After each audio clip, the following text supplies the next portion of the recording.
tout d'abord, c'est Jean-Marie Chevalier du Cercle des économistes qui va vous introduire les débats. Et ensuite, nous avons un panel dont je vous présenterai les membres successivement lors de leur apparition successive. On a 3 catégories de panélistes, des scientifiques et organisations internationales. Ensuite, un universitaire et des gens d'entreprises et des marchés financiers. Je pense qu'on rassemble à peu près tous les points de vue, sauf peut-être le point de vue national, mais c'est une question tellement... Attention, il n'y a pas la translation anglaise. No. Yeah. See? So you have to make the adjustment. Okay? That's fine. Good.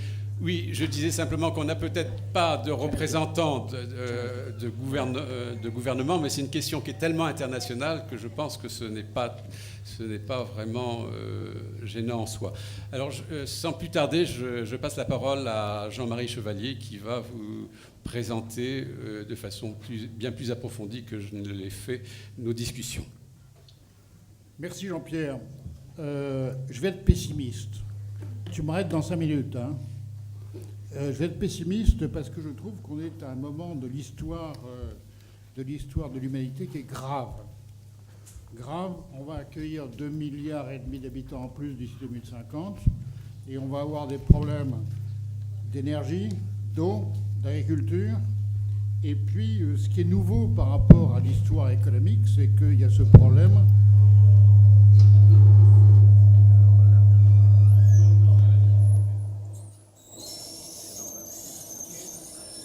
Il y a ce problème de dégradation de la planète, au centre duquel est non seulement le réchauffement climatique. D'ailleurs, c'est amusant, il y a 2 ans, on disait changement climatique, maintenant on dit réchauffement. Hein. Et puis derrière, il y a le problème des déchets, il y a le problème du méthane qu'on ne prend pas en compte dans le compte des émissions de gaz à effet de serre. Et puis tout ceci dans un environnement d'une incertitude de tous les côtés. Donc c'est grave. C'est grave. Le titre, climat, il est urgent d'investir. Et investir, ça veut dire quoi? Investir pour réduire les émissions, efficacité énergétique, réduction des émissions par captage et séquestration du carbone, etc. etc. C'est cher. On a des investissements de substitution, on remplace des énergies carbonées par des énergies nouvelles, c'est cher. On a des investissements de protection de Manhattan ou protection de la Hollande ou protection du Bangladesh, c'est cher et qui va payer. Là-dedans, il y a le public et le privé, il y a des combinaisons, mais il y a aussi pas seulement des éléments économiques et financiers, mais des composantes sociales, environnementales, politiques. Il faut changer les comportements, et ça, c'est compliqué, parce que les inerties sont très très fortes dans tous les pays. Alors, qui va motiver ces investissements? Comment peut-on les déclencher? Et je suis pessimiste parce que quand je regarde le scénario de l'AIE des 450 ppm, celui qui devrait permettre de ne pas augmenter de plus de 2 degrés centigrades la température de la planète, ben je me dis, qui va financer? Et si on fait cela aux 450 ppm, on met en faillite les compagnies pétrolières. Et quand on regarde les compagnies pétrolières, quelles sont les perspectives pour 2035? C'est business as usual, un bilan énergétique de la planète avec 80% de pétrole, gaz et charbon. Et si je vais plus loin encore en tant qu'économiste, pétrole, gaz et charbon, aucun problème pour financer, alors que efficacité énergétique, renouvelable, même nucléaire, c'est beaucoup plus compliqué. Donc, je suis pessimiste. Et les questions à cette table ronde, et j'espère de cette table ronde qu'elle donne des éléments d'optimisme face à cette situation. Paris, la conférence de 2015, COP21. Les États-Unis ont été les seuls à écrire noir sur blanc ce qu'ils attendaient, c'est-à-dire des engagements non contraignants et donc des déclarations d'intention, je dirais, que diraient les différents pays, et ça, on est tous prêts à faire les déclarations d'intention. Et ce n'est pas vraiment des investissements. L'Europe, c'est le chaos énergétique. L'Europe, on a bien une vision 2030 avec efficacité, réduction des émissions et renouvelables, mais les problèmes de financement posent des problèmes. Et puis derrière, il y a la relance de l'ETS, les systèmes de quotas d'émissions, Et il y a le problème de la taxe carbone, qui sont des problèmes non réglés et dont on ne voit pas bien quelles seront les solutions que l'on peut mettre en œuvre dans les mois qui viennent, après la nouvelle Commission et le nouveau Parlement. Et évidemment, les questions qui se posent, c'est quelle politique énergétique intelligente, quels sont les critères de l'intelligence énergétique dans les mois qui viennent. Et donc, niveau européen, niveau mondial, c'est Paris 2015. Niveau France-Europe, c'est ce que je viens de dire. Et puis, là, il y a peut-être de mon côté un élément d'optimiste, c'est le niveau local, le niveau des villes, des communautés locales, des régions, où il y a beaucoup d'initiatives intelligentes qui sont prises. Et j'ai eu l'occasion de voir un peu différentes régions en France et en Allemagne, et on voit qu'il y a une multiplicité d'initiatives qui sont prises avec du financement local. On peut mobiliser de l'épargne locale pour les projets locaux qui créent de l'emploi local, des entreprises locales, etc. Et je pense que les business models dont va parler en particulier M. Chaussat sont quelque chose de très important. Et puis je terminerai d'un point en disant et les prix. Les prix, on rêve. Quand on voit notre ministre de l'Énergie qui dit peut-être que le prix de l'électricité va baisser alors que toutes les orientations sont à la hausse et qu'il faut bien sûr envoyer aux consommateurs des signaux de marché, pour nous économistes, qui sont les vrais signaux, c'est-à-dire qui couvrent au moins le coût de ce que l'on développe, et même avec des taxes en plus, parce qu'il y a le prix, il y a le coût, et puis il y a les taxes. Et ça, c'est un problème qui est loin d'être résolu. Alors, bien sûr, économiste, c'est une vision un peu cynique d'envoyer les vrais prix. Et il faut accompagner ceci de méthodes d'accompagnement pour notamment cette catégorie de population qui fleurit en France, en Allemagne, en Grande-Bretagne et ailleurs, la fuel poverty, la précarité énergétique, et qui implique une résolution, je dirais peut-être au niveau régional plus qu'au niveau national, parce que tous les précaires ne sont pas les mêmes. Donc voilà un petit peu les questions que je voulais poser, qui sont un peu provocantes, et qui sont fondées sur un pessimisme général sur la situation que nous sommes en train de vivre depuis quelques années et pour lesquelles nous ne voyons pas d'éléments d'amélioration très, très visibles en ce moment. Donc merci, chers panélistes, de nous envoyer des signaux qui nous permettent d'avoir confiance dans les années qui viennent. Merci Jean-Marie.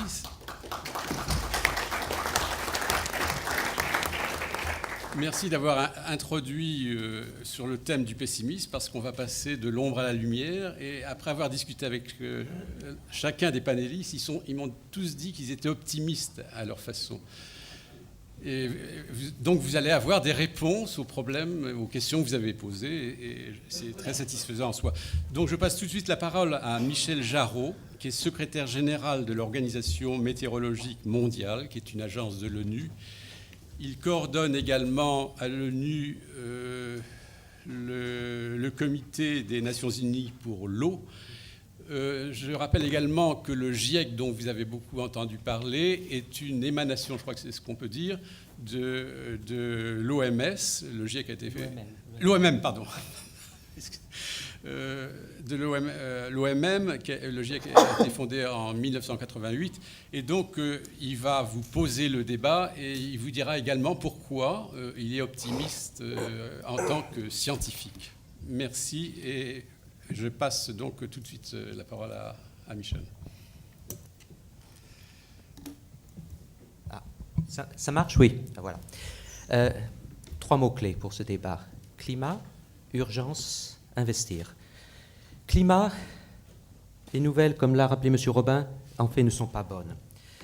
Les concentrations de gaz à effet de serre, pour le CO2 par exemple, nous avons des concentrations plus élevées qu'il y a depuis plus de 800 000 ans. Et ça, on le sait avec une grande certitude, grâce à des tas de mesures.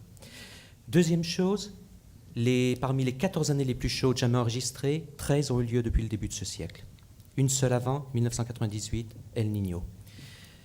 Les décennies, vous avez peut-être entendu parler de cette pause dans le réchauffement. Nonsense. Les années 90 étaient plus chaudes que les années 80. Les années 2000 étaient plus chaudes que les années 90. Il n'y a pas de pause dans le réchauffement. Il y a des fluctuations de petite échelle, mais si vous regardez l'évolution sur des durées plus longues, il n'y a pas de pause. Toutes les courbes qui vous montrent la pause, regardez, le point de départ, c'est 1998, le plus fort El Niño du siècle passé, et il y a eu 2 La Niña entre-temps. Donc, c'est vraiment pas ce que j'appelle de la science, c'est de la manipulation de données, les gens qui vous montrent ces courbes. Alors, on a parlé du GIEC. Le GIEC a effectivement émis 5 rapports jusqu'à présent. Le dernier a été émis entre septembre de l'an passé et avril de cette année. Et les conclusions sont vraiment incontournables. Oui, le réchauffement climatique ne fait plus de doute. Il est devant nos yeux. 2, il est dû aux activités humaines en grande partie. Donc je crois qu'il ne faut plus perdre son temps à essayer de débattre de ces choses-là. Par contre, ce qu'il faut débattre, c'est qu'est-ce qu'il faut faire. De l'urgence de l'action. Souvent, on pense, pour le réchauffement, on parle du réchauffement climatique, mais en fait, et je crois que peut-être M. Chaussade et d'autres en parleront plus en détail, l'impact sur la température n'est qu'une des facettes du réchauffement climatique. Mais les autres facettes, c'est l'impact sur les événements extrêmes, c'est l'impact sur le cycle hydrologique, donc c'est l'élévation du niveau de la mer. C'est pas simplement, il ne faut pas se focaliser uniquement sur l'élévation de la température. Alors, l'urgence, pourquoi il y a urgence ? Nous ne sommes pas sur une trajectoire pour garder le réchauffement à moins de 2 degrés, un réchauffement de moins de 2 degrés. Actuellement, nous sommes plutôt sur une trajectoire qui nous emmène entre 2 et 6 degrés. Donc je dirais en moyenne 4 degrés. Si on continue le business as usual, on est plutôt sur une trajectoire de 4 à 6 degrés que sur une trajectoire de 2 degrés. Donc il y a urgence, parce que les décisions qu'on prend maintenant, ou des décisions encore plus graves qu'on ne prendra pas maintenant, auront un impact pas simplement sur les jours à venir, mais sur les décennies, voire pour l'élévation du niveau de la mer pour les siècles à venir. Donc ces décisions sont urgentes. L'urgence, pour vous l'illustrer, il faudrait qu'on arrive, pour rester en dessous de 2 degrés, à plafonner les émissions de gaz à effet de serre avant l'année 2030. Donc on a très peu de temps, et après, à arriver à une situation à émissions équivalentes zéro, environ vers 2060, entre 2050 et 2070. Donc le défi est considérable, hein, je pense qu'on en entendra. C'est encore possible, je vais y revenir, mais plus on attend, plus ce sera difficile, plus ce sera coûteux. Et l'urgence est également de développer des systèmes qui permettent d'informer la prise de décision. Informer la prise de décision à tous les niveaux, depuis les gouvernements jusqu'aux agriculteurs, jusqu'aux pêcheurs, absolument à tous les niveaux, les collectivités locales, les municipalités, les régions. Actuellement, dans beaucoup de pays, cette information n'est pas disponible. Il y a plus de 70 pays sur cette planète qui n'ont actuellement pas ou de manière complètement suffisante des informations pour prendre des décisions dans le domaine climatique. Donc il y a urgence à développer ces systèmes d'information, et il y a également urgence à accentuer les efforts de recherche. Pourquoi ? Parce qu'il y a un certain nombre de points sur lesquels on a fait des progrès considérables depuis 20 ans. On comprend beaucoup mieux les interactions atmosphère-océan, l'évolution du système climatique, les phénomènes El Niño, on arrive à les prévoir plusieurs mois, plusieurs saisons à l'avance, mais il y a encore des points résiduels qui sont très importants. Et je pense, pour ne prendre qu'un seul exemple, vous avez certainement entendu parler beaucoup de ce qu'on appelle le geoengineering, qui est de dire, oui, mais finalement, si c'est grave, on va trouver des solutions, alors des solutions entre des solutions possibles ou plausibles et des solutions loufoques. Il y a toute la gamme de solutions. Malheureusement, par exemple, simuler des éruptions volcaniques, envoyer du SO2 dans l'atmosphère. Enfin, il y a toutes sortes de solutions qui ont été proposées. Malheureusement, aucune actuellement n'est basée sur des études scientifiques crédibles. Donc, il est absolument essentiel d'accentuer les efforts de recherche pour pouvoir mieux informer la prise de décision le moment venu. Mais il y a aussi d'autres points sur lesquels nous sommes incapables de répondre actuellement. Par exemple, souvent vous entendez dire les cyclones tropicaux, leur fréquence va augmenter avec le réchauffement climatique. La question est difficile. Ce qu'on sait, c'est que probablement il y aura plus de cyclones très intenses, mais par contre, les cyclones, les autres, c'est loin d'être sûr. On ne sait pas actuellement s'il y a un impact du réchauffement climatique sur la fréquence, l'intensité des phénomènes El Niño. Ce sont des questions importantes. Ce n'est pas dire qu'il ne faut pas agir, mais il faut continuer les efforts de recherche pour que les décisions ne soient pas, qu'on ne joue pas aux apprentis sorciers, mais qu'on puisse informer la prise de décision dans ces domaines.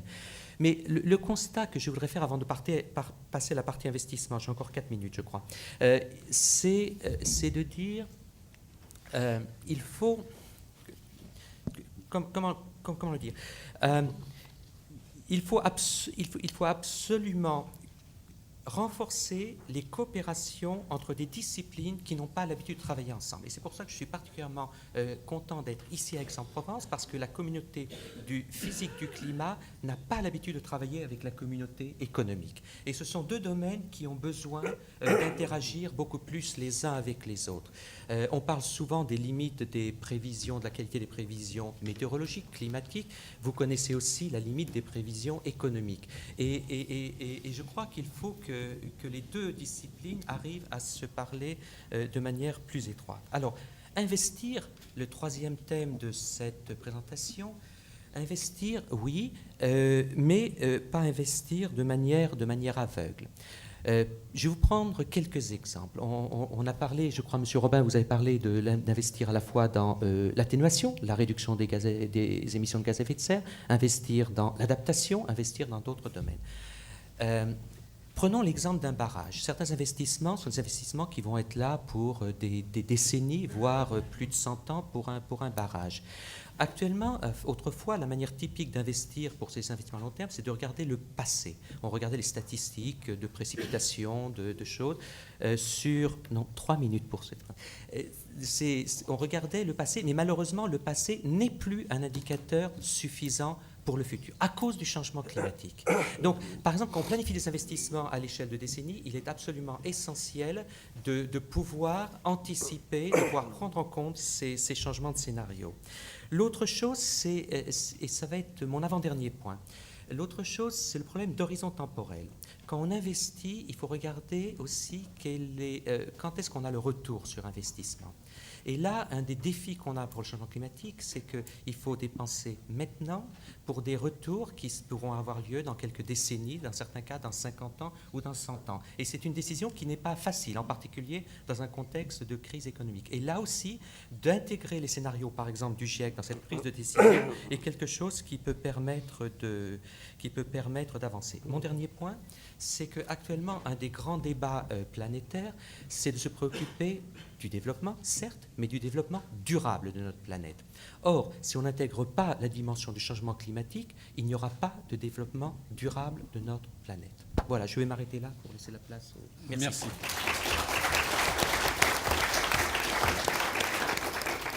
Voilà, après cette introduction absolument lumineuse, je vais passer la parole à Vera Songwe de la Banque mondiale, qui est une organisation internationale dont je vous rappelle qu'elle fait partie de la grande famille de l'ONU, hein, je ne me trompe pas.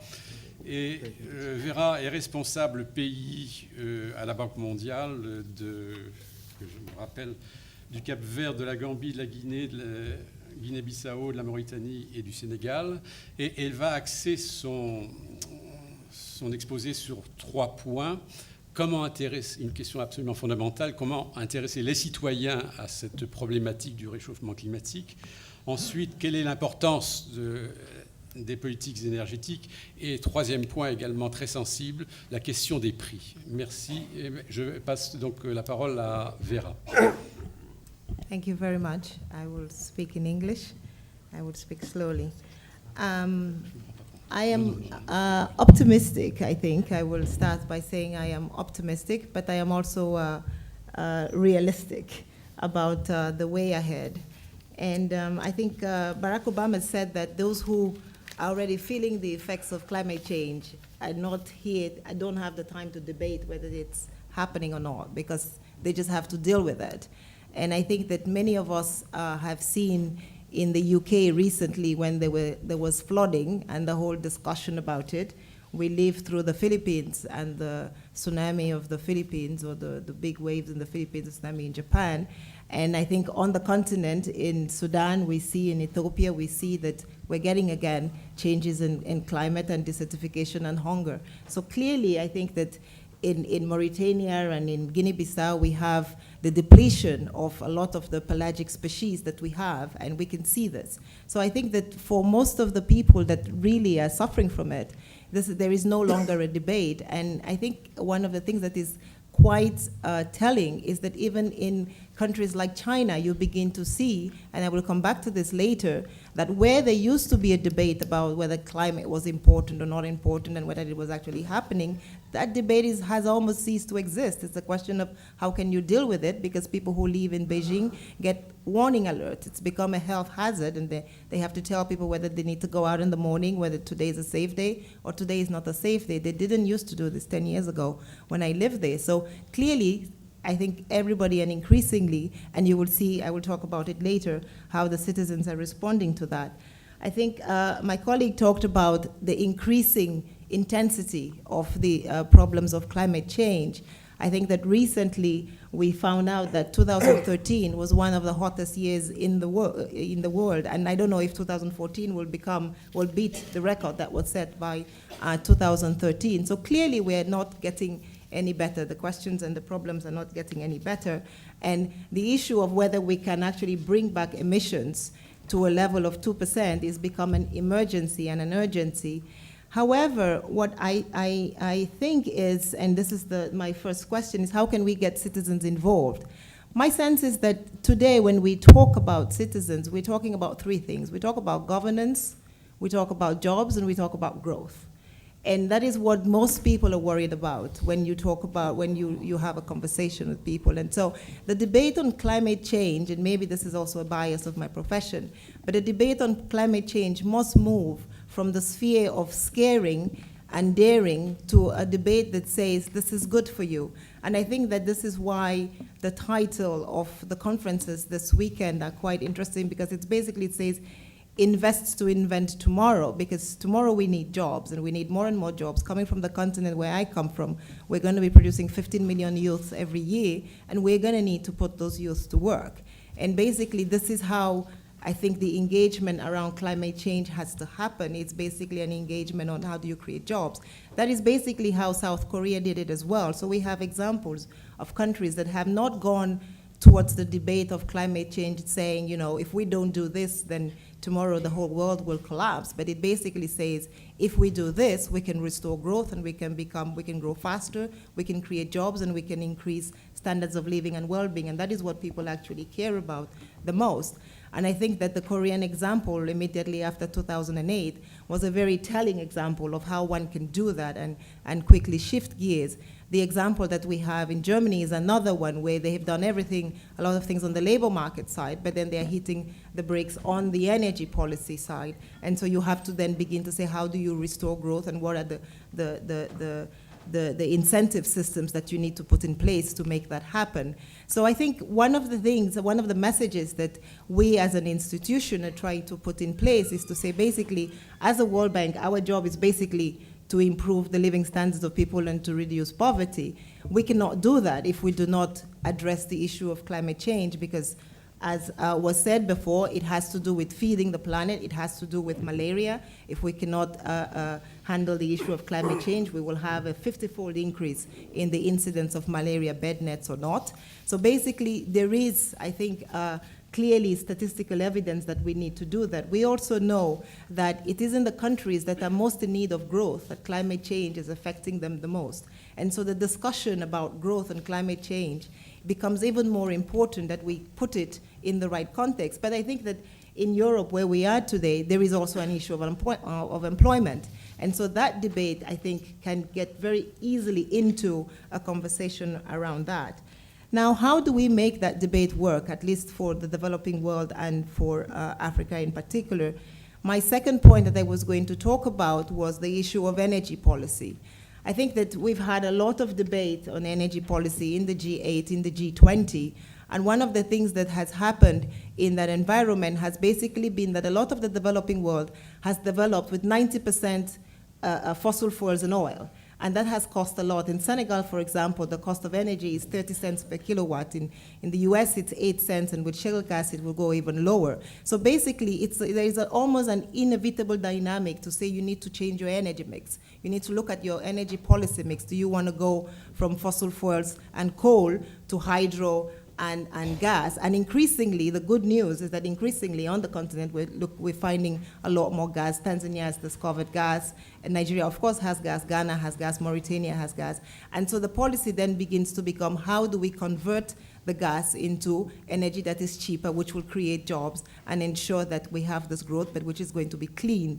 And I think that it also then takes away the discussions around tariffs and subsidies, which again becomes a contentious issue if you discuss it directly. So that is one area where I think the whole sort of energy policy mix, rather than saying, you know, we are subsidizing the oil companies, let's do the positive approach, which is basically to say you need to change your energy mix, reduce your cost of production, and if you reduce your cost of production, you will get more growth. I see him showing me the card to say that I need to stop. The last point that I was going to talk about was carbon pricing, and I'll say this quickly. There's two ways of doing it, and it's two ways that are happening already. The first is basically the carbon tax, which is a good thing because it does not stop carbon emissions, but it basically puts a price on it. And so basically it's an economic asset. If you think it's important, if you smoke and you want to keep smoking, you'll continue to smoke, but there is a tax on it because it's a nuisance to the economy. However, the emissions reduction system is a different system because it actually helps to reduce that. And what is the World Bank doing in that sphere? We have about $7.6 billion of resources that we are putting towards almost 40 countries in terms of working with them to help them under the climate investment funds and other funds to help reduce carbon emissions. And one of the things we're doing is not going directly at saying, how do you do this and how do you put a carbon tax, but basically working through energy policies, working with the private sector. And I think as we move towards Paris, we already see that there is about 40 national countries and 20 subnationals that have already begun to put in place either carbon taxes or emission trading systems. So I am positive about Paris. I think that what we are going to need is some bottom-up approach and a top-down approach because you need to set a framework for how that should work. And institutions like ours are working, of course, with others to help put in place the global framework, but it is all mostly going to come from the bottom. Thank you very much.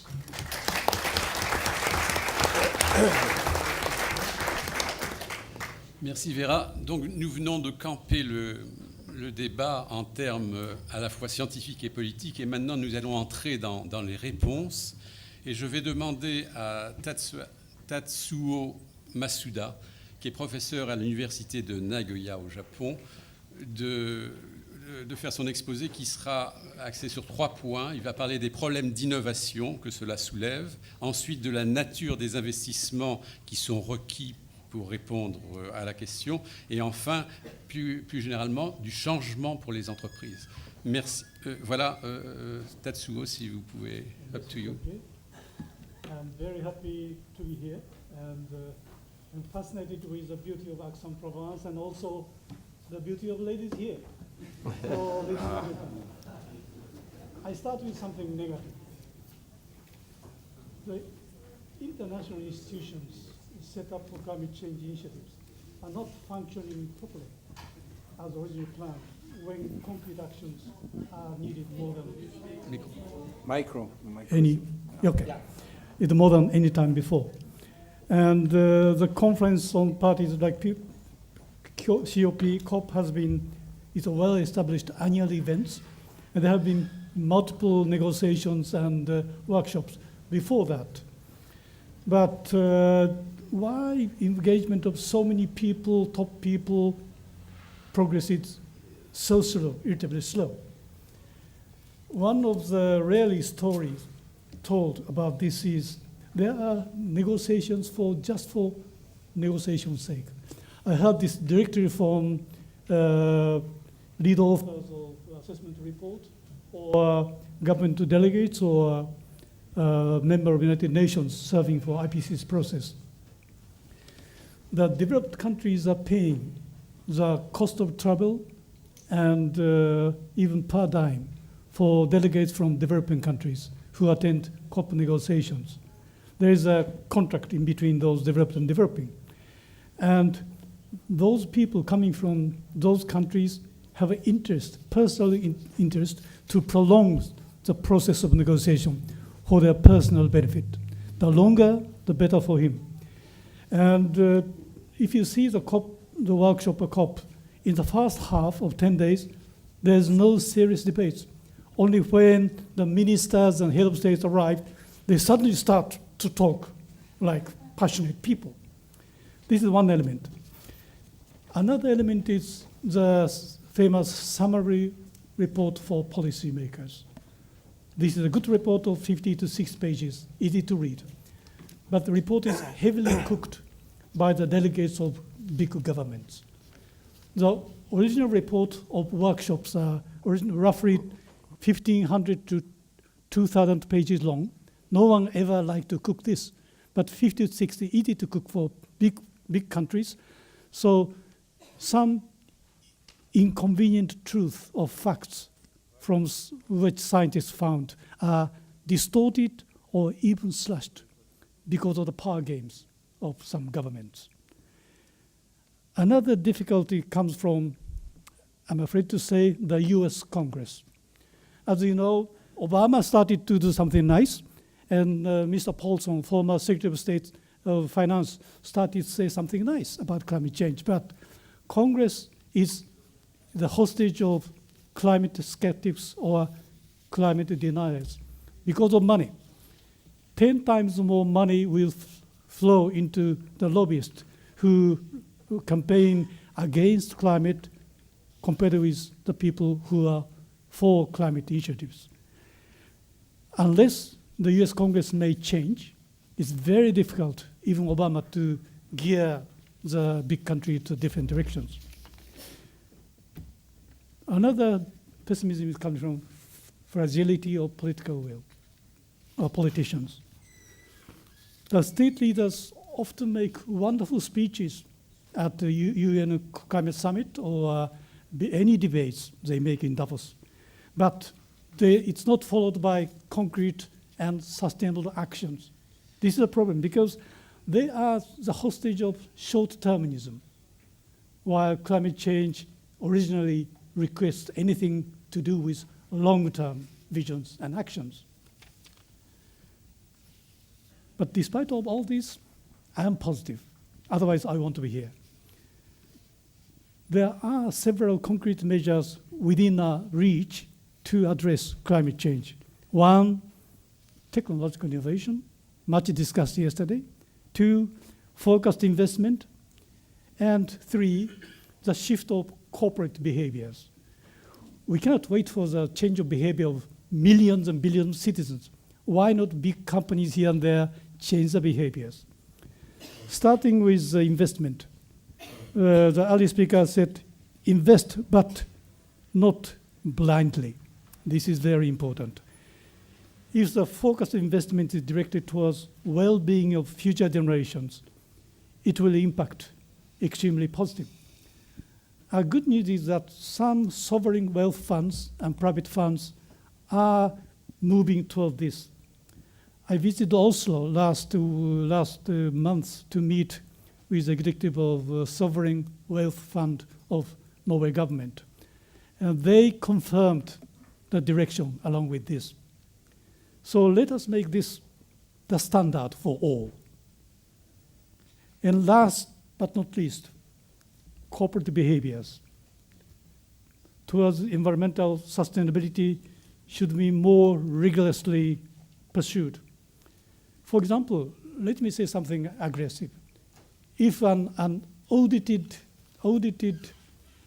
carbon disclosure of each company who are listed in major stock exchanges of the world, their value will be judged from the disclosure of carbon footprint or judged from the carbon footprint they declare. And that will affect stock prices. Ultimately, that will affect the behavior of companies. This is not a dream. Already in London stock exchanges, this mandatory disclosure of carbon footprint is already in place. Why not other exchanges, either in Paris or New York or Tokyo, will not follow the steps? So, beautiful ladies and gentlemen, there is no time to cry over the malfunctioning of international organizations, but we have tools to tackle with this. So why not dream first, then act tomorrow? Thank you.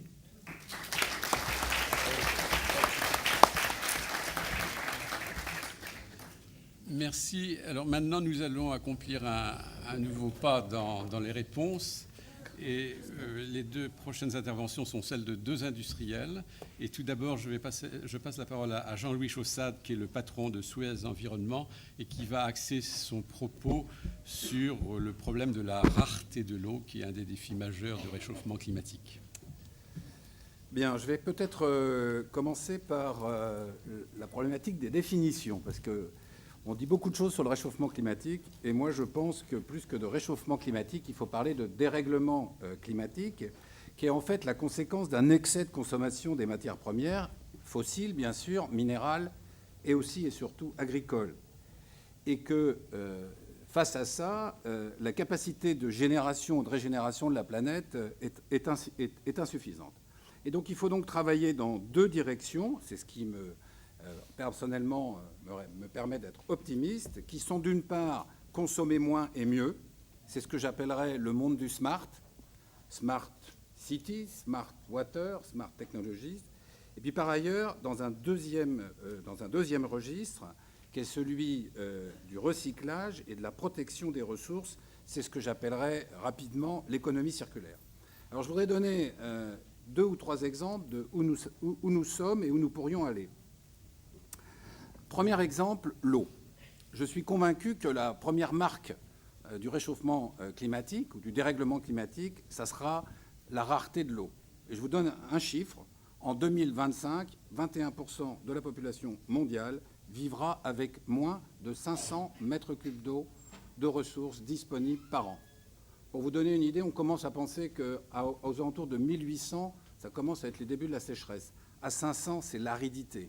Donc ces 21% ne pourront pas vivre dans ces conditions. Et deuxième grand chiffre que je voudrais donner, en 2035-2040, vous aurez 70% de la population mondiale qui vivra dans les villes. Et donc la ville est au cœur de la problématique du réchauffement climatique. Alors maintenant, je voudrais aborder très rapidement les effets du changement climatique sur l'entreprise, sur les entreprises et sur la mienne en particulier. Je pense qu'on n'a pas encore pris complètement conscience que le réchauffement climatique va induire un changement extrêmement profond et de long terme des business models des entreprises. Je vais vous donner les exemples que je connais bien, qui sont ceux de Suez Environnement. Si je prends le problème du déchet, il y a 15 ans, nous étions des collecteurs et des enfouisseurs de déchets. Aujourd'hui, nous sommes des collecteurs, des trieurs, mais de quoi? De matières premières. Car de plus en plus, c'est dans ces déchets, on va extraire des matières qui vont être recyclées. Et donc, on passe d'un métier qui était des camions et des trous, pour simplifier, dans un métier où on a des usines pour trier, on a des usines pour faire de l'énergie. L'environnement en Europe produit l'équivalent de 2 centrales nucléaires à peu près entre la puissance électrique et la puissance chaleur. Donc on a des usines, on a des technologies, j'y reviendrai, et ces technologies doivent nous aider à peaufiner, si je puis dire, le tri qui permet la réutilisation par des industriels de ces matières premières. Si je regarde la problématique de l'eau, nous étions des distributeurs d'eau, nous sommes des gestionnaires de ressources rares. Il y a de plus en plus de villes qui nous demandent de réduire les fuites. Ce n'était pas vraiment un sujet il y a quelques années. Elles nous demandent de mettre en place des systèmes de réutilisation de l'eau pour l'agriculture, c'est-à-dire réutiliser les eaux résiduaires en les traitant. Ce n'était pas vraiment à l'ordre du jour.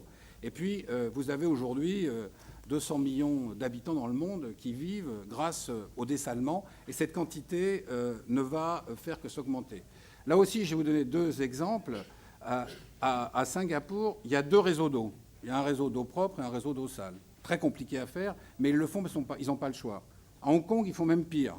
Ils ont 3 réseaux d'eau. Le 3e, c'est avec de l'eau salée. Comme ça permet de faire des choses qu'on ne peut pas faire avec l'eau potable. Alors, effet sur les entreprises, sur les business models, effet maintenant sur les villes, les populations, si je puis dire, et nos clients. Là aussi, quelques chiffres pour montrer la magnitude du problème. D'après des études récentes, en 2040, vous aurez à peu près 600 villes sur la planète qui produiront, on va dire, 70% de la croissance et de la richesse mondiale. 600 villes. Et dans ces 600 villes, il y en a 440 qui se situent aujourd'hui dans ce qu'on appelle le monde en développement, la Chine, l'Inde, l'Afrique l'Amérique du Sud, par exemple. Et alors, il va se passer une chose très étonnante, c'est que, bien entendu, grâce au big data, grâce à notre capacité de transmettre de l'information, de voyager, en réalité, ce n'est plus les pays qui vont être en concurrence entre eux, c'est les villes.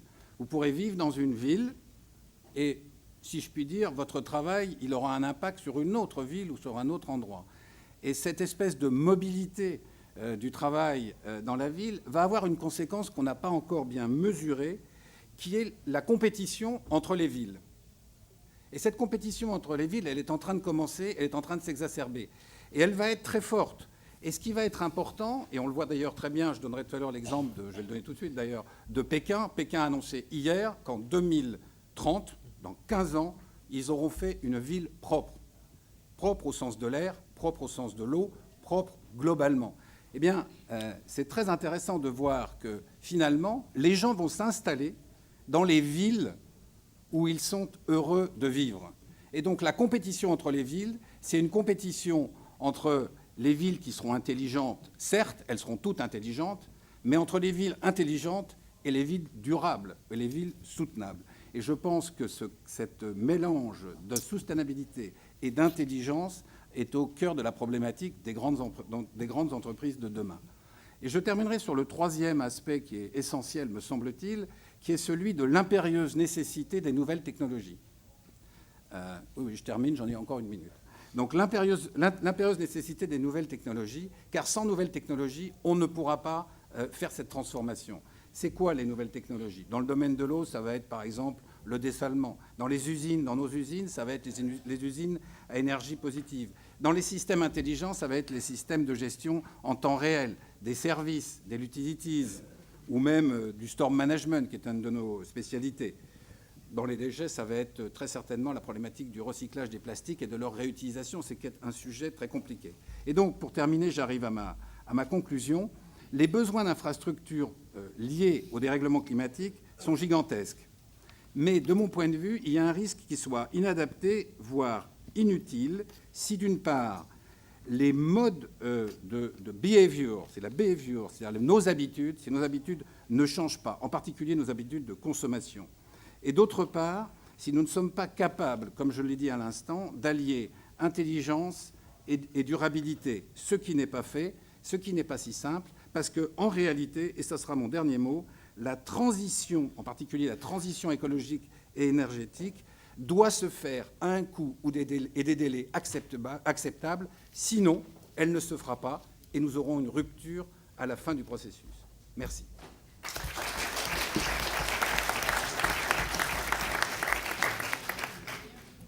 Merci. Nous allons continuer dans le registre des réponses d'entreprise. Et maintenant, je passe la parole à Augustin Delgado, qui est le directeur de l'innovation chez Iberdrola, qui est une entreprise espagnole de services publics. Et il va, je crois, axer son propos sur les investissements en matière d'énergie notamment. Merci.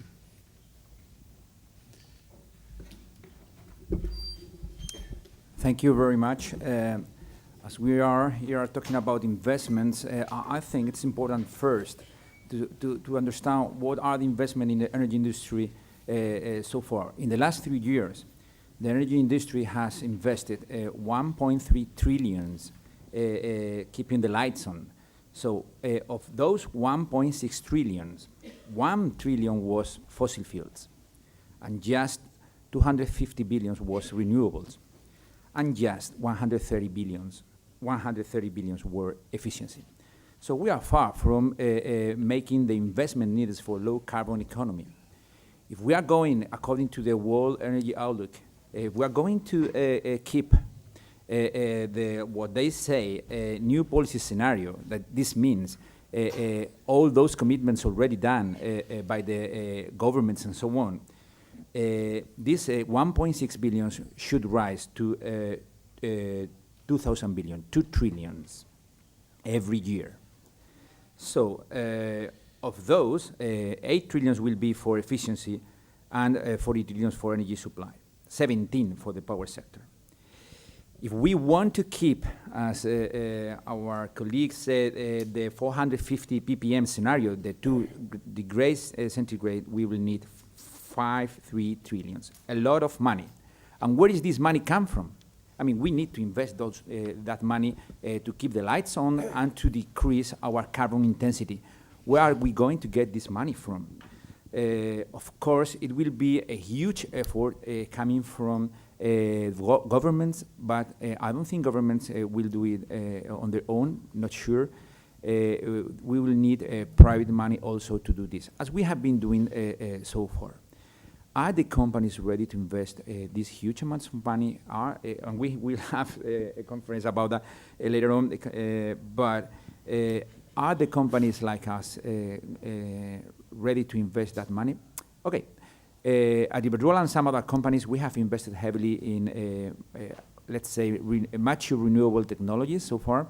We have like 15 gigawatts of wind, but we are suffering in some countries what is called unstable regulation. So sometimes, and we were talking about that before this, sometimes the policymakers have different and incoherent messages from the population. So sometimes people don't want to talk about subsidies to renewables, but they want to be climate change friendly, but they don't want to talk about nuclear, but they want some fracking in some countries and some others. So policymakers really doesn't really well what to do, and we think they are in some countries changing regulation very much. Regulation in terms of taxes and levies, regulations in terms of secure stream cash flows for the companies and for the projects, and with this, we are seeing in some countries that investments is not increasing as it should be, and as I said before, but decreasing. And this is very, very dangerous. And I can say one of these countries is Spain. And you have heard that in Spain we had we have a new law about energy almost every year. So with this environment, it's very difficult the private money would get into that. We know how to deal with economic risk, with market risk, with project-specific risk, but sometimes we are not so well accustomed to deal with policy and regulatory risk as it should be. What should be one of the main, of the major regulations that I think it will enhance the low-carbon investments? We have been talking about this before in COP21 here in Paris. If we are able to set a global price for carbon, this would be a very good signal for all these investments in low-carbon economy to happen. So this is something that I know is challenging. I've been in some of the COP in Doha and so on, but I think we are on the track trying to set this agreement. But this agreement wouldn't get in place until 2020. So after that, it is urgent to invest. If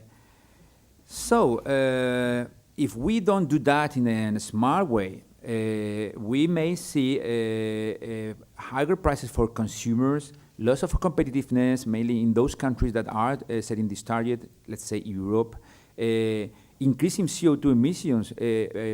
Although we are making huge investment in low carbon economy, Germany has increased its CO2 emissions because they are importing coal from US. And of course, our results, the results of the corporations will be affected, and they won't have the money to invest as they should. In fact, in Europe, there are 50 gigawatts of decommissioned power plants. 50 gigawatts of power plants that are being decommissioned, and we don't see how we are going to get this power back again. So I think that there are some good news. The European Commission is taking a smarter way in this sense. I think that we have to be smart enough to balance the environment, the security of supply, and the competitiveness, because this is sustainability from my point of view. We have to offer our customers, we have to offer to the population, as Vera said, security of supply. We need to keep the lights on. We need to offer them competitive energy, and we need to offer them environmental friendly energy. And I would say this is from top to the bottom, but there is also attitudes that will help from bottom to the top. So there is a new source of new resources that we can use in this new future, and these are the distributed resources. So we have seen in US how new companies are getting into the floor, like SolarCity, making distributed photovoltaics for their customers. We have seen many companies dealing with energy efficiency, demand response, and so on. So I think that technology, together with ITC, information and communications, together with regulations, we can create new business models. And these new business models, together with those investments I talked at the very beginning, can change how we talk about energy in the future. I'm also optimistic, and I think we can achieve that. Thank you very much.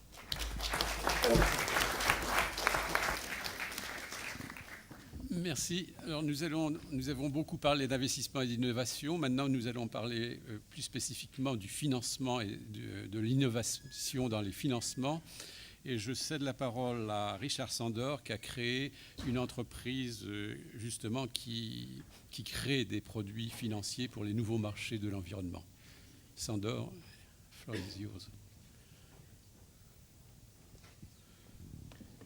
Thank you. It's a pleasure to be here with all of you today. Following so many distinguished people, I kind of feel like Madonna's eighth husband. Not quite sure what to do and make it interesting. Why are we here today? 200 years ago, pre-industrialization and pre-population growth, air and water were not scarce resources. With a population of 7 billion people on the planet and growing, with industrialization occurring at a greater level than it did at the 19th century, there will be more pressure on air and water. Air and water 200 years ago were what economists called free goods. They had enough plentifulness and weren't priced, and there was no need to price them. Given the economic model of taking inputs to use to manufacture outputs, if some of your inputs have zero price, you're going to overuse them. And this is the problem of negative externalities. In the field of public policy, we can deal with that in 3 ways. What is called command and control, in which we centrally describe policies to stop the overuse of air and water. We can use a second tool, that is taxes and subsidies. We also can use a third system, and that is take these common goods and ascribe ownership of them through what is called cap and trade. We assign the rights to use scarce resources to various companies, entities, cities, governments, etc., and we create a cap. And that cap, if it is adhered to intelligently across, let's say, a 10 or 20% reduction, and there's Richard Power and there's Aix-en-Provence Electricity, and if Richard Power is inefficient and Exxon Electricity is, then it could lower its use of clean air dramatically, and Richard Power, which is not good or will take technology to do it, they have to buy those reductions. The net result is to drive reductions by the most efficient entities to do that. Historically, this program started with lead gasoline and led to SO2, and I think I have a chart up behind me about what acid rain looked like in the United States. In any event, without a chart, let me kind of tell you what the situation was in the United States. We basically emitted 18 million tons of sulfur. Sulfur comes from burning coal. It goes into the atmosphere, combines with oxygen, and then rain comes through and it's acid rain. In the United States, it was so prevalent that people like Michael Douglas made movies like Black Rain. This was going to be the end of times, the apocalypse, that cities were going to be wiped out. We put on a cap and trade system in 1990. We went from 18 million to 3 million tons between then and now. We save $125 billion a year in medical costs associated with lung disease. Electricity costs are lower than they were before, and that's before the recession. There's no unemployment addressed.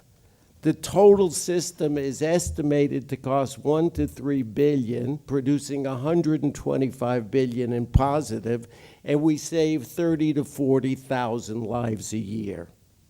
The result of that experiment has led to greater policy understanding of this tool. And if we take a look at cap and trade, pricing carbon, it in fact is taking place now. And if you take a look at that map above there, you can see the progress around the world is proportionately directly related to the distance from Washington, D.C. The further you go from the United States Capitol, the more you get acceptance of dealing with emissions reductions through this policy tool. California, which is the 8th largest economy, is leading the way. For good or bad, whether it's drugs or software, California is a leader, okay? And we need to understand that the boys and girls in Silicon Valley are on this case, and so is the governor. Reggie, Quebec, go all the way to China. China has 7 cap and trade markets in Tianjin, in Beijing, in Shanghai, and in Shenzhen, in Hubei. I gave a talk at Peking University in 2007. I got some very smart responses from the people. I scratched my head and learned in 2007, Peking University has an undergraduate emissions trading club. 18 and 19-year-old kids studying this policy mechanism. In 2 minutes, what has happened? We've not only seen this with air, as my colleagues before have seen to me, water is the next problem, desertification of the world. We trade water now, we don't call it water trading, we call it grain trading. Because if you take a look at the amount of water embedded in wheat or corn or meat, it's 100 gallons to produce a pound of corn. It's 500 for chicken. It's 1,800 gallons of water for 1 pound of steak. This is the kind of overuse because water is not priced appropriately. In the last minute, if I can, what has happened with these markets, weather markets, catastrophe bonds, various financial instruments, sustainability, corporate responsibility, has given birth to the field of environmental finance. And the environment now is a whole new asset class. With transparency, with regulation, I believe that Paris in 2015, along with China and California, will set the pace for a whole new world. I'm optimistic about these meetings. The European system has worked, and it basically needs to be fixed, but so does any policy. And the problem lies with bureaucracy, state governments, people who need to make commitments, as Mr. Matsuda said. Our leadership, that bureaucracy, be it government, corporate, university, is the enemy.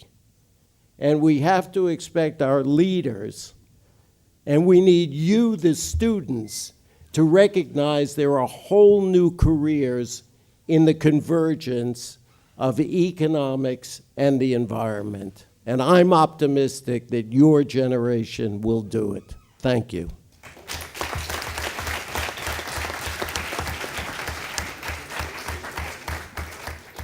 Voilà, maintenant nous sommes entrés dans la phase des questions. Nous disposons à peu près d'une dizaine de minutes. Et puisqu'on a parlé des nouvelles générations, je passe tout de suite la parole à Aurélie Gaudieu qui, en tant qu'étudiante, va poser la première question.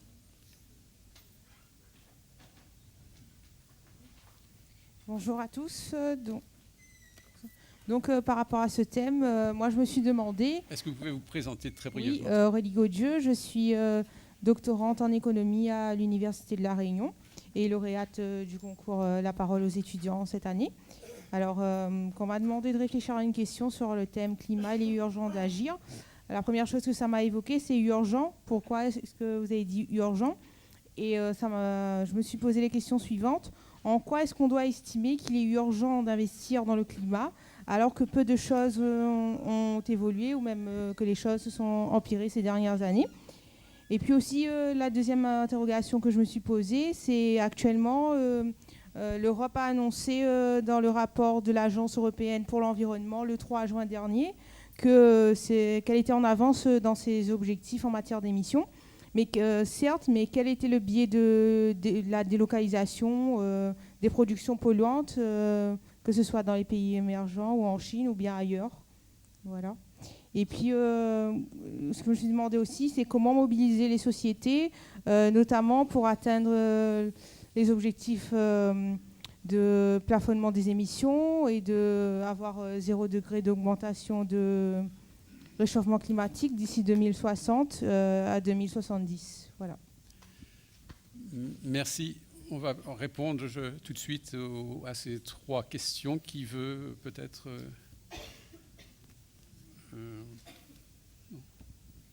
oui. Peut-être je vais commencer avec l'urgence et je vais élaborer sur ce que j'avais dit tout à l'heure. L'urgence, un des intervenants précédents a dit que les jeunes générations, il était confiant dans votre capacité de prendre en main le problème.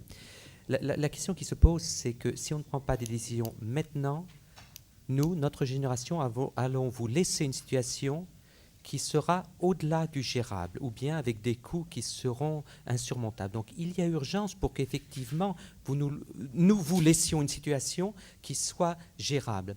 Or, actuellement, si on continue sur la trajectoire actuelle, bon, en termes de température, on est plutôt vers 4 degrés, voire plus, mais ça se traduit aussi par des conséquences qui vont être très graves. On a parlé par exemple de des pluies acides. Actuellement, il y a un phénomène dramatique d'acidification de l'océan, parce que l'océan est le médium qui absorbe le plus de CO2. Et ça se traduit par une acidification, avec des tas de conséquences sur la chaîne alimentaire dans l'océan. L'élévation du niveau de la mer est quelque chose... Même si on arrêtait les émissions de gaz à effet de serre demain, on sait que ce n'est pas possible techniquement, mais imaginons qu'on puisse les arrêter, on aura encore une augmentation du niveau de la mer pendant plusieurs siècles. On ne parle pas de décennies, on parle de plusieurs siècles. Pourquoi? Parce qu'il y a un déséquilibre entre le rayonnement solaire reçu et puis ce que le système Terre-Océan renvoie vers l'espace. Donc oui, il y a absolument urgence pour qu'on n'aboutisse pas à une situation qui devienne ingérable. Ingérable au niveau des conséquences sur la température, sur le cycle hydrologique, sur les catastrophes naturelles.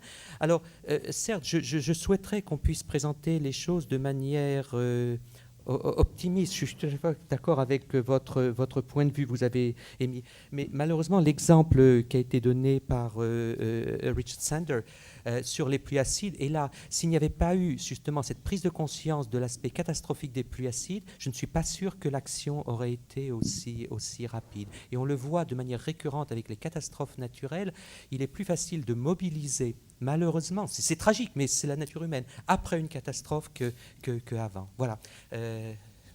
j'espère que c'est un message d'espoir. J'espère que je n'ai pas été trop négatif. Voilà, on va peut-être maintenant ouvrir le débat à toute l'assistance. On regroupe les questions, comment on procède, Jean-Marie? On regroupe les questions ou, hein? On va prendre d'abord 3 questions. Bonjour à tous, merci pour ce privilège. Alors, je suis étudiant à Bordeaux et entrepreneur social. Et à ce titre, je représente une petite équipe d'entrepreneurs étudiants, donc entrepreneurs sociaux. Donc, pour poser ma question, je vais partir d'un constat. Actuellement, il y a des entreprises qui polluent énormément, d'autres moins, et des entreprises à forte valeur ajoutée comme Suez Environnement. Et je voudrais dire que l'activité de ces entreprises, qu'est-ce qu'il y a? C'est pas une bonne analyse peut-être? D'accord. Moi, j'ai rien dit. D'accord. Mais que l'activité de toutes ces entreprises repose finalement sur la consommation de nous particuliers citoyens. Alors, au lieu d'instituer des politiques de taxation pour ces entreprises, n'est-il pas plus pertinent d'orienter les consommateurs vers ces entreprises à forte valeur ajoutée? Voilà, merci beaucoup. Merci. Jean-Louis Chaussade, peut-être. Ah, pardon. Oh, non, là, pour cette fois-ci, on va répondre directement. Non, parce que c'est fait. Non. Je pense que la question que vous...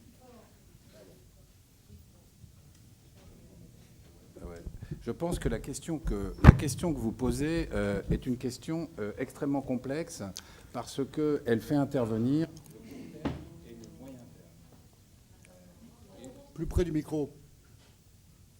Je dis que la question... This one is working now? OK, thank you.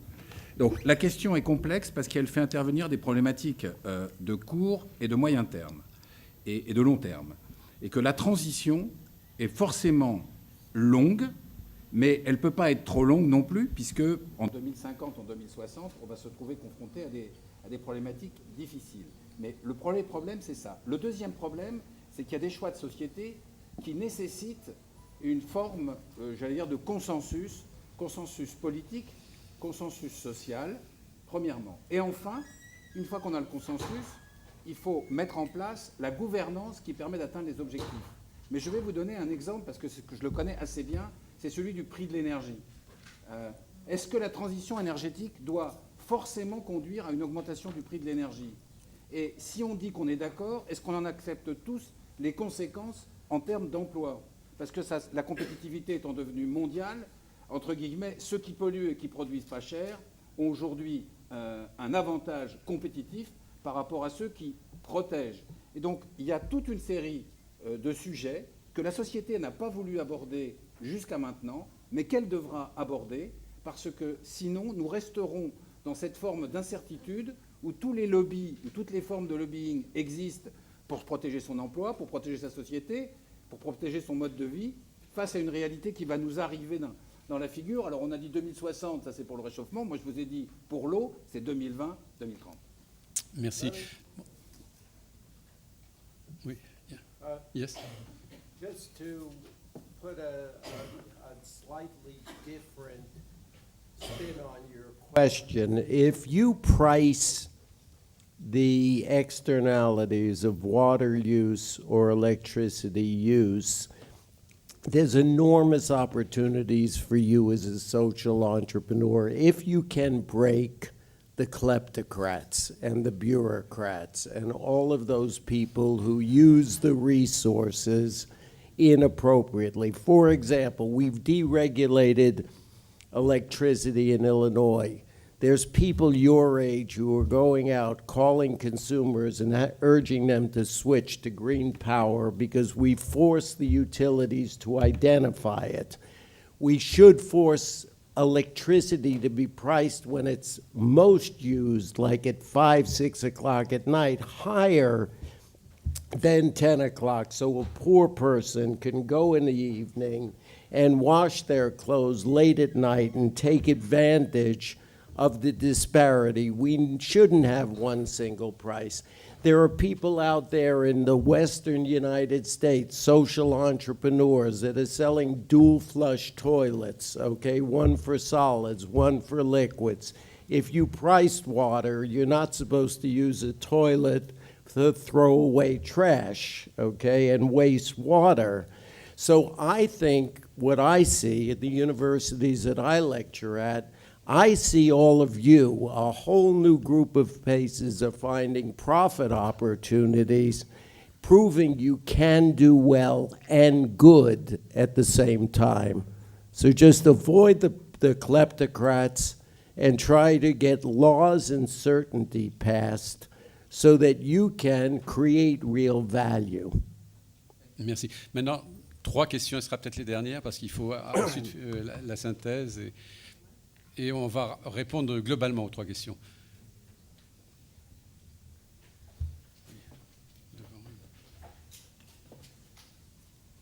Bonjour, allô? Allô? Ça marche là?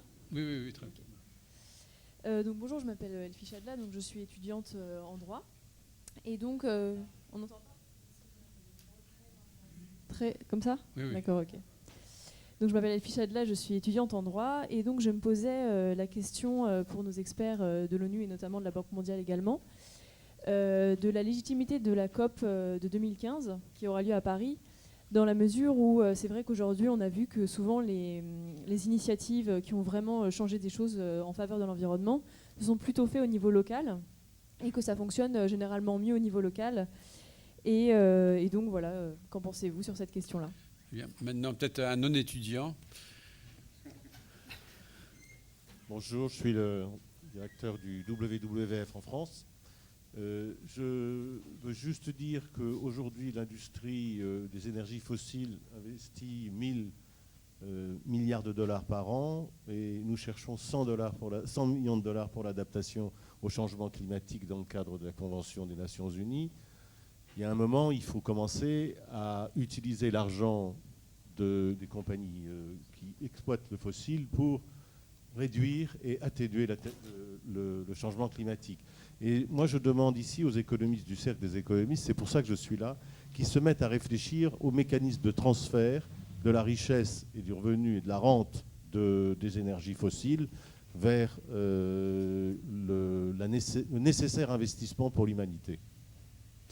Peut-être une dernière question, puisque là c'était plus une proposition qu'une question.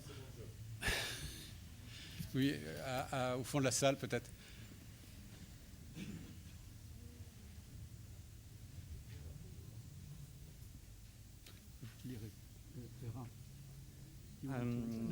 Bonjour. Déjà, une petite question. On n'a pas entendu parler des responsabilités. C'est-à-dire que quand on parle de responsabilité anthropique dans l'augmentation du dioxyde de carbone sur la planète, on ne dit pas que c'est les pays industrialisés qui sont principalement responsables de cette augmentation du dioxyde de carbone et ce changement climatique. Par contre, ce qu'on dit, c'est que les victimes, elles vont être dans le sud. D'accord ? Et maintenant, on dit qu'il va falloir, monsieur là, et puis peut-être Suez Environnement, je ne sais pas, je sais que Veolia, par exemple, ils vendent l'eau avec des cartes prépayées dans les quartiers les plus pauvres d'Afrique. D'accord ? Alors je me dis, tiens, peut-être que finalement le changement climatique, ça va encore être un autre moyen de faire du business. Et notamment, monsieur, est-ce que le marché va réussir à libérer trop ? On a un problème de changement climatique dans la planète comme jamais on a fait face dans l'histoire de l'humanité. Et qu'est-ce qu'on fait ? En droite ligne du capitalisme et du marché, on va attribuer une valeur marchande au dioxyde de carbone. D'accord, qui est quand même un gaz qui est contenu dans l'atmosphère. Donc, sauf qui peut, on va en avant. Et plutôt que de... Je vais tout à fait dans le sens du monsieur là, qui a posé la question au Cercle des économistes. Pourquoi on ne ferait pas des transferts de technologies gratuites en reniant un peu sur la propriété intellectuelle? Pourquoi on n'enverrait pas nos technologies dans les pays du Sud pour les aider à se développer proprement? N'est-ce pas la Banque mondiale? Voilà. Eh bien, je crois que là, Vera est toute désignée pour répondre. Quant à l'attaque anti-business, Jean-Marie répondra dans sa synthèse, peut-être. Hein, voilà. Je peux quand même peux pas laisser dire que les entreprises. Je ne peux pas laisser dire que les grandes entreprises d'eau assoiffent les populations, parce que c'est complètement faux. de l'argent dessus. Bah. Elles font de l'argent. Mais elles font de l'argent sur quoi? Sur le fait que, grâce à leur technologie qu'elles ont développée, et à leur savoir-faire, et à leurs investissements, elles permettent à des populations qui n'ont pas accès à l'eau, à avoir l'eau, à un accès à un prix tout à fait raisonnable. Parce que le problème du prix de l'eau, on n'a pas le temps, mais on pourrait en débattre à l'infini. Mettre zéro, c'est une énorme erreur. Mettre un prix trop élevé, c'est empêcher les gens d'avoir accès à l'eau. Le problème de l'eau, c'est son accès, et les grandes entreprises françaises sont fières de dire que grâce à leur technologie, elles ont donné accès à l'eau à des millions de gens qui ne l'auraient pas sinon. Voilà. Merci. Maintenant, Vera va répondre aux deux questions précédentes. Oui, une conclusion rapide. Non, Vera d'abord. Pardon? I will be very Vera, short. un I mot will be pour, very short. I think two things. Well, one of the reasons why we need an international regulatory consensus is just because I think, as some of my colleagues said, we're going to be competing across cities. And you need some basic standards to begin to trade. So like in everything, you need some international sphere where you can at least agree on what are the basic modalities for trading and for pricing things. So I think from that perspective, need an international regulatory framework is very critical to keep the discussion going, to agree on what are the different pros and cons, and then how you price it. Otherwise, what you will end up having is asymmetry in pricing, and asymmetry in pricing means that you will have probably the strongest that will win and the weakest that would lose. So that is precisely the reason why we need, I think, a uniform sphere to price the carbon. Now, on your question about are the poor going to pay, I think that this is one of the big discussions that people have been having, and one of the reasons why there has been a pushback in the developing world. But I think China now is the poster child. China has shown you that the poor do not need to pay, because basically by growing at 10%, by creating clean cities, they have become one of the fastest growing economies. They've created jobs, and they've reduced poverty by 10% in the same generation. So in some sense, I think that China has become a poster child for how you can do growth, how you can actually ascribe a price and a cost to what you're doing and do it well. Now, I think on the issue of monopolies, and monopolies there will be, one of the things that we are learning, at least in our institutions, is that some monopolies are too strong to address frontally. And this is the issue of fossil fuels. If you can begin to develop hydropower, which is cheaper, then you don't have to, and basically what you see increasingly on the continent is if today we can develop the Inga Dam, we will not need to export any oil from any of the Western oil companies. So basically, there is a domestic development happening. There is this transfer of technology, because today we see the hydropower companies, we see the solar companies coming in. Actually, this is again where China has, and the World Bank helped China 10 years ago to go into green, to improve its solar technology, to reduce the cost of concentrated solar power, so that it can now export it to other countries. So I think there is a lot of that happening. The Spanish people used to do it. The Spanish used to do that before. They did that in wind. I think they're losing a little bit of their competitiveness on the wind edge.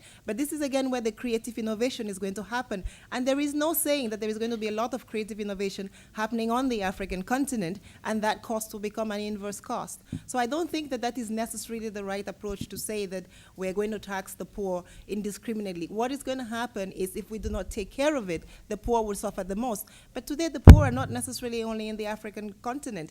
The poor are in the cities. And the cities are spread around the world. So it has become a global problem, not just a problem for the poor. Voilà. Et après...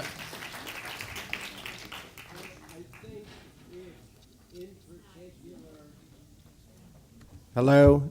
Yeah, I think the wisdom of those words should not be left unnoticed, particularly for the gentleman in the back.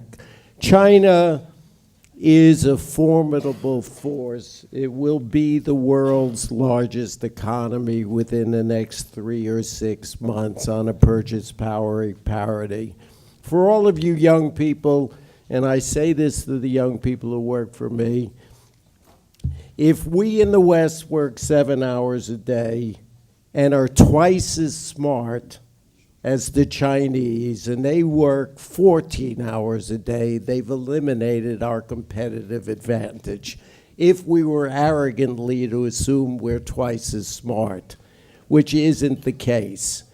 They have a simple thing. It's a communist country, but they understand how markets work. And they take care of distribution secondarily. And I think to the question of the young man in the back, be cautious. There's a difference between production economics and distribution economics. One is to make the pie as large as possible. The other is concerned with making sure we equitably distribute the pie. And be wary of those people who tell you making a smaller pie is somehow in the interest of poor people. It just isn't. The idea is to make the pie as large as possible and recognize that we have 3.5 or 2.8, depending on where you include it, Asians that want a better share of life. And they will rely on markets, be they Indians, Chinese, Philippines, Indonesians, Indians, and that is where the world is going. So young people, there's a message here, you know, do not discount it and recognize that we here of European or Japanese or Americans of European descent, we have led the world with carbon trading here in the EU ETS. Don't lose out to the critics who look at low prices, who look at bureaucracies. Take the leadership that Europe has had in making this a cleaner and better world. It is yours to lose, and that's why Paris is so important. Merci. Maintenant, la conclusion, Jean-Marie. Bon, une brève conclusion. D'abord, merci à tous les membres du panel et merci à Jean-Pierre d'avoir dirigé le temps de travail. Merci à Frédéric aussi qui nous a aidé à préparer la cohérence de cette table ronde. 3 points de conclusion. Ma première conclusion, c'est que du point de vue de la théorie économique, on est très clair, y compris l'internalisation des externalités, les transferts de rente dont vous avez souligné l'importance et la pertinence. Et donc là, je vais à la théorie économique, y compris celle des marchés financiers et des marchés du carbone, etc., c'est cohérent. Maintenant, mon deuxième point est un point plus pessimiste, qui est un point de science politique sur la rationalité de nos institutions à prendre des décisions. On a beaucoup parlé de décisions, mais dans le fond, le problème, c'est les non-prises de décision, avec toute la bureaucratie et ce que tu as dit, Tatsuo, sur la préparation des négociations pour les négociations. Ça dure, ça traîne. Et aussi bien au niveau mondial qu'au niveau européen, on voit mal la rationalité du processus démocratique qui fait remonter des prises de conscience à une prise de position politique. Mon troisième point, quand même, il est positif. C'est que vous nous avez donné beaucoup de signes optimistes. Et dans ces signes optimistes, j'en retiens certains qui m'ont marqué. J'aime bien votre formule de compétition des villes. Competition between cities. Et ça, c'est important. Parce qu'une ville va dire pourquoi eux, ils font ça et nous, on ne le fait pas. Et donc, il y a une espèce de benchmarking permanent sur la façon dont on peut faire du développement urbain soutenable. Ça ne résout pas tous les problèmes, mais c'est déjà un point important et c'est un point qui avance. Parce que là, il y a des décisions. Et des décisions qui font que le bottom-up se répercute au niveau de la prise de décision institutionnelle et politique. Et je dirais bien sûr que dans le positif, vous avez donné de multiples exemples de compagnies, aussi bien au niveau local, au niveau du réel, au niveau des briques, qu'au niveau financier. Et merci de nous avoir apporté l'aspect financier, qui est quand même un élément d'optimisme, même si tous les problèmes ne sont pas réglés, et que je ne suis pas aussi optimiste que vous sur la comparaison entre ce qui s'est passé aux États-Unis et puis ce qui peut se passer en Chine. Et donc, ma conclusion serait de dire, et je m'adresse là aussi aux jeunes, agir. Et agir, c'est peut-être dans certains cas plus important que de faire de la recherche-développement à très long terme, qui n'aboutira peut-être jamais. Donc, l'action, c'est le point décisif pour lutter efficacement contre cette menace gigantesque qui pèse sur nous de plus en plus. Merci à tous et bon appétit.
passé là, j'ai vu qu'il y a ce Marc-Henri qui prend. Oui, il a fait, il y a aussi des Italiens, il y a Piello, il y a des Odyssées qui est mort cette année. Enfin, il y a tout un groupe de physiciens qui s'intéressent à ce que vous. Ah, c'est très intéressant. Ça serait bien si vous passez. Somewhere in the world. Professeur, merci. Cédric, à bientôt. Bon, ben, merci de ces éléments. Ah, sur vous regardez ces affaires de métagénèse, c'est extraordinaire. Perspective de recherche. Mais il est toujours. C'est Touchko, toujours. C'est Touchko. Ah oui, il est toujours là. En fait, on a fait en sorte qu'il a créé une société et on l'emploie dans une société qui a été créée parce qu'il déplace les villages. Donc il peut rester en France grâce à ça. D'accord. On a posé. Oui. Belveniste. Ouais.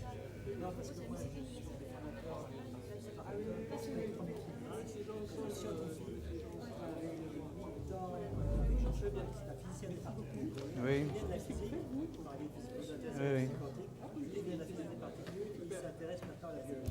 Oui, tout à fait. Ça bouge en ce moment, beaucoup. Ça vous dérange 30 secondes, je voulais savoir si je pouvais avoir votre carte de visite. Oui. Enfin, ça n'a rien à voir, mais j'ai une fille qui a un profil particulier, qui a 5 ans d'avance, et qui est en médecine. Les gens qui s'intéressent dans le sens du mot, et j'aurais désiré avoir un peu vos conseils. Difficile comme ça. Oui, non, c'est difficile comme ça, c'est pour ça que je prends juste vos coordonnées. Si j'avais besoin de l'orientation. On va essayer. La distinction elle est entre dur et molle, c'est la bonne. C'est la distinction entre le mode opératoire. Grand projet d'investissement, grand projet d'investissement, projet plus potentiel. Pouvez-vous présenter Maurice Leroy, qui est un Français basé aux Bahamas, mais aussi en Floride, et qui a eu lien avec des équipes de chercheurs US qui travaillent sur le développement de la technologie, principalement dans le domaine des plantes, des médecines naturelles, et qui par ailleurs qui avait un fonds avant important et qui aujourd'hui se passionne pour le sujet. Donc, on y arrive. Je présente son épouse, oui, c'est pas bonjour.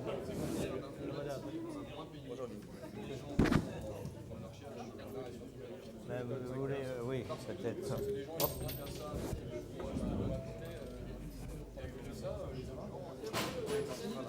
Merci. Oui, j'ai fait un donc, nous sommes là pour mettre une offre dans l'affaire sur le marché, sur le partage des idées.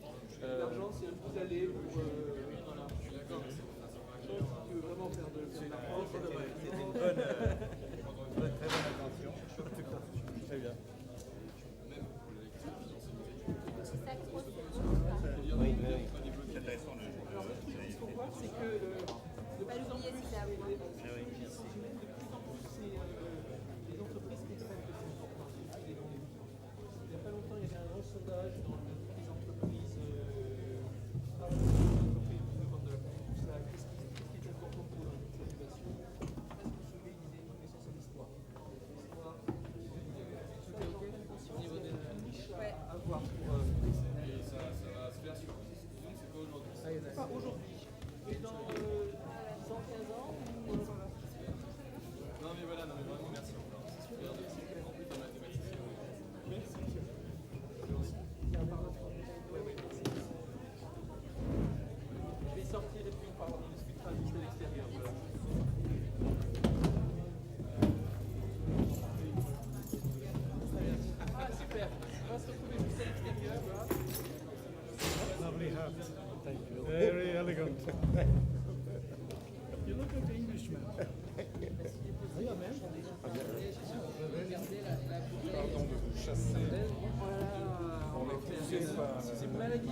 They were sent here.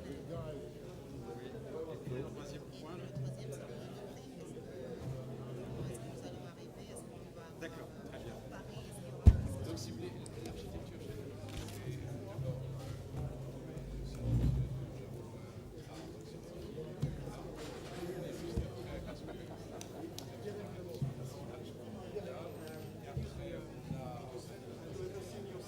Yes, a week ago. Can I see them? I'd like to see how they look right now. How do I press it?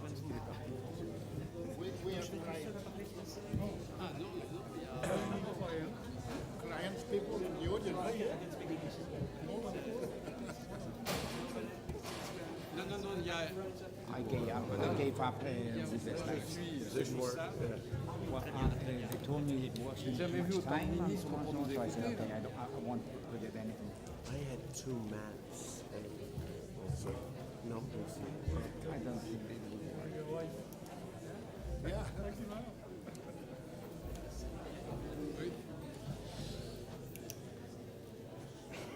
C'est pas la première année. Ah, ça pour. Mais, ah oui.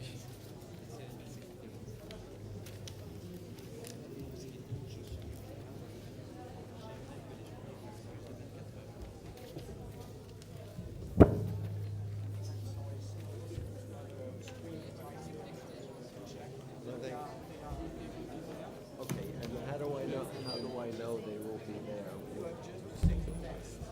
Okay. Oui. Okay. Il faut appuyer.